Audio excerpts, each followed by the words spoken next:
नमस्कार, मैं हूँ आपके साथ निशा। आप देख रहे हैं देश न्यूज का खास कार्यक्रम ब्लैक बॉक्स। ब्लैक बॉक्स में आज हम एक ऐसा मुद्दा लेके आए हैं जो काफी चर्चा का विषय इन दिनों बना हुआ है। मोबाइल फोन आजकल हर इंसान की आवश्यकता है।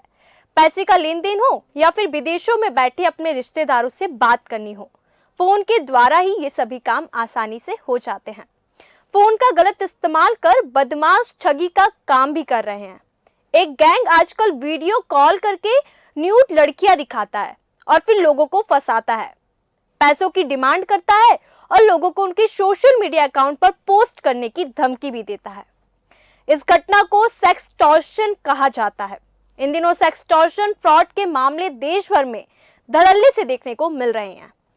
आपको बता दें कि सेक्सटॉर्शन में एक बुजुर्ग जो है वो फंस चुका है। हाल ही का ये मामला सामने आया है और इसकी जो पूरी कहानी है, जो पूरी स्टोरी है, क्योंकि जवानों के साथ साथ जो बुजुर्ग है, जो बूढ़े लोग हैं, वो इसका अधिकतर शिकार हो रहे हैं। ये जो गैंग है ये 60 साल जैसी उम्र के लोगों को इस केस में फंसाती है। हम बता रहे हैं एक बुजुर्ग जिसकी उम्र है 60 साल, उसकी कहानी। मेरी उम्र 60 साल है उस व्यक्ति की। वो व्यक्ति क्या बोल रहा है, मेरे पास व्हाट्सएप पर एक लड़की का फोन आया। पहले उसने नॉर्मल बातचीत की, फिर बातों बातों में कहा चलो आपका एंटरटेनमेंट करते हैं। अब वो भी अकेला फील कर रहा था। उसने बोला कि मैंने कॉल कट किया और उसने रोका भी नहीं। उसने जो था वो वीडियो कॉल किया। कॉल करते ही उसने अपने कपड़े उतारने शुरू कर दिए। रात के वक्त दोबारा उसका फोन आया, उसने फिर से वही हरकत की। इसके बाद उस लड़की ने मुझे ब्लैकमेल करना शुरू कर दिया। उसकी गैंग के लोग एक के बाद एक ब्लैकमेल करते जा रहे थे। मुझे समझ में आ गया था कि मैं फंस चुका हूं। खुद को बचाने के लिए मुझे 13 लाख रुपए गंवाने पड़े। जी हाँ, अगर आप भी ऐसे किसी मामले का शिकार है तो बिल्कुल सतर्क हो जाइए। आज के खास कार्यक्रम ब्लैक बॉक्स में हम एक ऐसा मुद्दा लेके आए हैं जो कि वाकई में काफी गंभीर बन चुका है। पढ़े लिखे व्यक्ति और बुजुर्ग लोग भी इसका सबसे अधिक शिकार हो रहे हैं और वो ब्लैकमेलिंग जैसे झांसे में फंस जाते हैं। एक लड़की से फेसबुक पर मेरी दोस्ती हुई। उसने व्हाट्सएप पर वीडियो कॉल किया। मैं भी अकेला था तो उसका फोन काटने की जगह देखता रहा। कुछ देर बाद उस लड़की ने मुझसे प्यार भरी बातें की और उसी रात को मेरा अश्लील वीडियो व्हाट्सएप पर भेजा। आगे क्या हुआ, ब्लैकमेलिंग जो थी वो लगातार शुरू हो गई। मैंने 60,000 रुपए गवा दिए। क्या करता अगर मेरे पास 55 साल के आदमी के बारे में यह बात फैलती तो कहीं ना कहीं ये बहुत गलत जाता। दोनों ही पुरुषों के साथ सेक्सटॉर्शन हुआ, यानी मोबाइल, वीडियो कॉल और ब्लैकमेल के जरिए। जब अनजान व्यक्ति किसी की सेक्स एक्टिविटी या न्यूड फोटो को रिकॉर्ड करके ब्लैकमेल करे तब उसे सेक्सटॉर्शन कहते हैं। 50-60 की उम्र वालों की भी सेक्सुअल डिजायर होती है। सुनने में ये बात कुछ लोगों को अटपटी लग रही होगी। वजह यह है कि हम दादा नाना की उम्र वालों से ऐसी बातें एक्सपेक्ट नहीं करते। बिल्कुल, इसे हमारा समाज स्वीकार नहीं करता।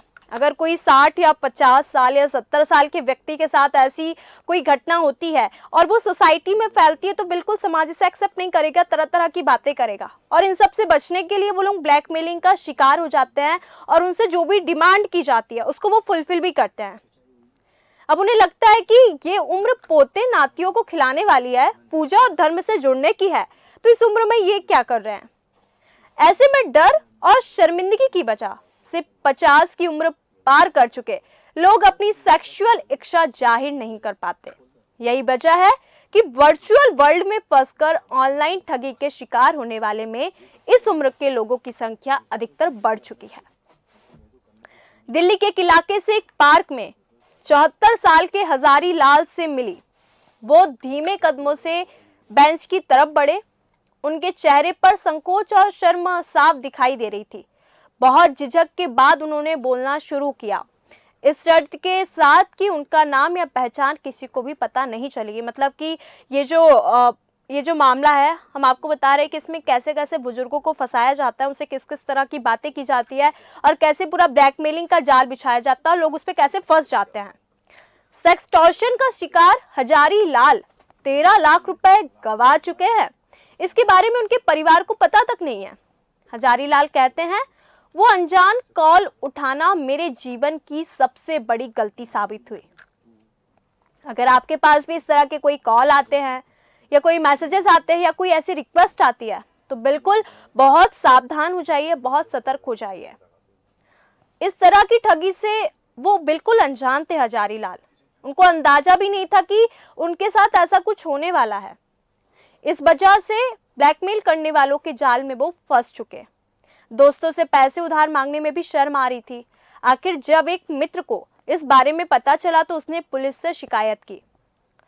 दिल्ली के शहदरा जिले के साइबर क्राइम पुलिस ने मुझे ब्लैकमेल करने वाले 2 लोगों को गिरफ्तार तो कर लिया, लेकिन मेरा पैसा रिकवर नहीं हो सका। 13 लाख रुपए गवा चुके हैं हजारी लाल। इस जाल में कैसे फंसे हजारी लाल? सबसे पहले हजारी लाल ने कहा कि सबसे पहले मुझे कॉल करने वाली लड़की ने ब्लैकमेल किया, फिर यूट्यूब अधिकारी बनकर वीडियो अपलोड ना करने के नाम पर पैसे लिए गए। मतलब उनको ब्लैकमेल किया गया और एक यूट्यूब अधिकारी बनकर कहा कि आपका ये वीडियो अपलोड नहीं करूंगी, आप मुझे इतने पैसे दे दीजिए।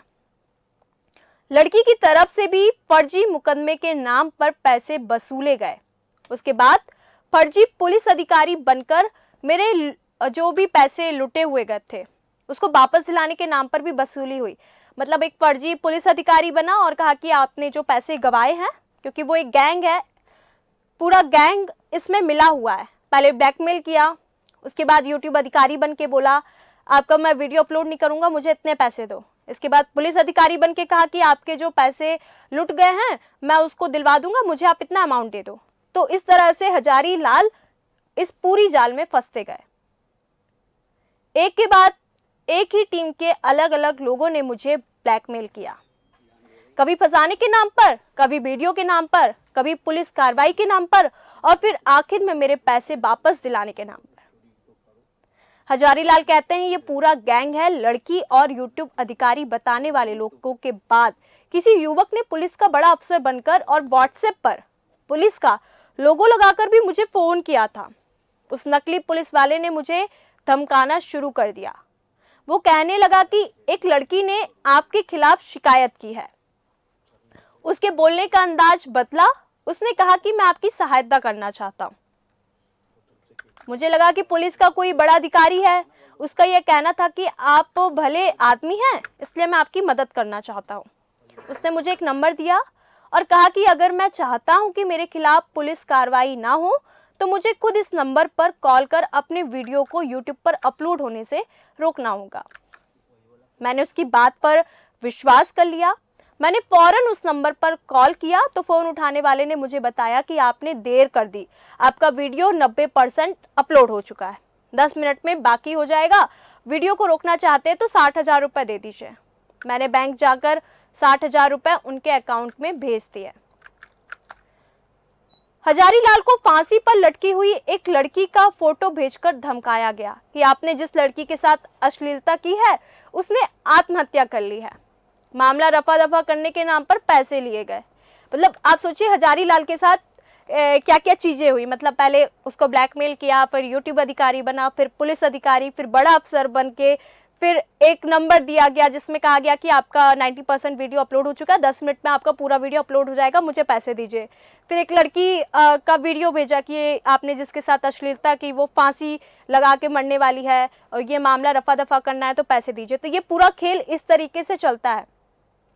हजारी लाल अब तक आपको बता दें कि हजारी लाल ने अब तक 9 लाख रुपए गवा चुके थे। कहते स्कैमर यही नहीं रुके, उन्होंने दोबारा पुलिस का फर्जी अधिकारी बनकर फोन किया। फोन करने वालों ने कहा कि वो पुलिस का बड़ा अधिकारी है जो मेरे केस की जांच कर रहा है। जांच के दौरान उस लड़की और ब्लैकमेल करने वालों को उसने गिरफ्तार कर लिया है। अब मेरा पैसा रिकवर कराया जाएगा जिसमें कुछ खर्च होगा। इस तरह मुझसे 4 लाख रुपए और ले लिए गए। आखिर में जब मेरे पास पैसे नहीं बचे तो मैं एक मित्र के पास पैसे मांगने गया। जब उसने वजह पूछी तो मुझे ना चाहते हुए भी पूरी कहानी बतानी पड़ी। वो दोस्त मुझे तुरंत साइबर पुलिस के पास लेकर गया। हजारी लाल एक मासूम बच्चे की तरह अपने साथ हुई घटना बता रहे थे और बार बार ये सवाल आ रहा था कि उन्हें ये एहसास क्यों नहीं हुआ कि उन्हें फंसाया जा रहा है। उन्हें क्या, बहुत सी लोग जब इस केस में फंसते हैं तो उस वक्त उनका जो दिमाग है वो काम नहीं करता कि हमारे साथ क्या हो रहा है। उनके मन में डर रहता है कि कहीं मेरी इंसल्ट ना हो जाए, समाज मेरे बारे में क्या क्या बातें करेगी, तो वो इस जाल में फंसते जाते हैं और उसे पैसे देते जाते हैं। उन्होंने शुरुआत में किसी की मदद क्यों नहीं मांगी? वो बड़ी सहजता से उन्होंने कहा कि बात इज्जत और शर्मिंदगी की थी। मैंने पूरी जिंदगी सम्मान के साथ बिताई है, 2 बेटे हैं, उनके परिवार है। मैं नहीं चाहता था कि किसी को ये पता चले कि मैंने गलती से ही सही किसी लड़की से वीडियो कॉल पर बात की है। आप ब्लैकमेलिंग का शिकार हो रहे थे। जब हजारीलाल से पूछा गया कि आपके साथ इतनी ब्लैकमेलिंग चल रही थी, तो आप इसका शिकार हो रहे थे, तो आपके दिमाग में चल क्या रहा था? इस सवाल पर वो कहते हैं कि मुझे बस ये लग रहा था कि मैं फंस गया हूँ और मैं किसी भी तरह से इस मुसीबत से बाहर निकलना चाहता हूँ। मैंने पत्नी के गहने बेच उससे पूछा, इतने पैसों का क्या कर रहे हो? मैंने कुछ नहीं बताया। आप खुद ही सोचो, अगर मेरे परिवार में ये बात पता चलती तो मेरे बच्चों का सम्मान भी चला जाता। मैं उनके सामने किस मुंह से जाता? इसलिए मैं ब्लैकमेल का शिकार होता चला गया। पुलिस के पास कैसे जाता? क्योंकि हजारीलाल को जब ये पता चला तो वो पुलिस के पास नहीं गए। उन्होंने कहा कि मैं तो अपनी समझ से पुलिस वालों के कांटेक्ट में था, क्योंकि जो ठग थे वो पुलिस अफसर बन के उनसे बोल रहे थे कि मैं आपकी मदद करूंगा, तो वो पुलिस के पास नहीं गए। बोले जब पुलिस मेरी हेल्प कर रही तो मैं पुलिस के पास क्यों जाऊं? पर उनको तब भी समझ नहीं आया कि वो पुलिस अफसर नहीं है, वो गैंग है जो उनसे पैसे मांग रही है। मुझे कभी एहसास ही नहीं हुआ कि जिन्हें मैं असली पुलिस वाला समझकर बात कर रहा था, जिन्हें मैं पैसे दे रहा था, वो सब फर्जी लोग हैं। उनको ये पता ही नहीं चल रहा था।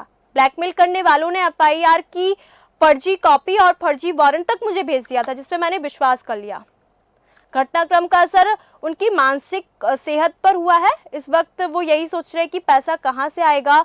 बहुत ही बुरा वक्त था, याद करके भी कांप रहे हैं वो।